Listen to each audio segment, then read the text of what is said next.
This isn't Superman. This is just a random guy with a fake ID card. So is this, and this, even this. Identity theft is not a joke. It's a serious crime. Our client, a provider of identity document authentication services, wanted to build and implement an intelligent anti-forgery solution to detect fraudulent and tampered documents. And for this, they partnered with us. Our main tasks were to implement document rectification, fraud and tamper detection, and build an optical character recognition, also known as OCR capability, for different languages and ID types.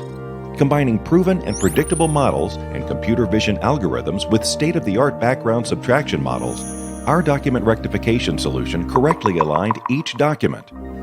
We further developed deep learning-based algorithms to detect different kinds of tampered digital ID documents automatically. Building an OCR model was even more challenging, as our client was unable to share real data with us due to privacy reasons.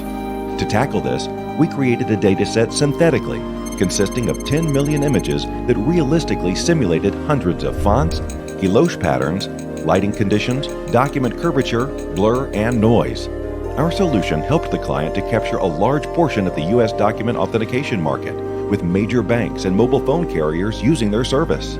Take that, fake Superman. Glad we could help.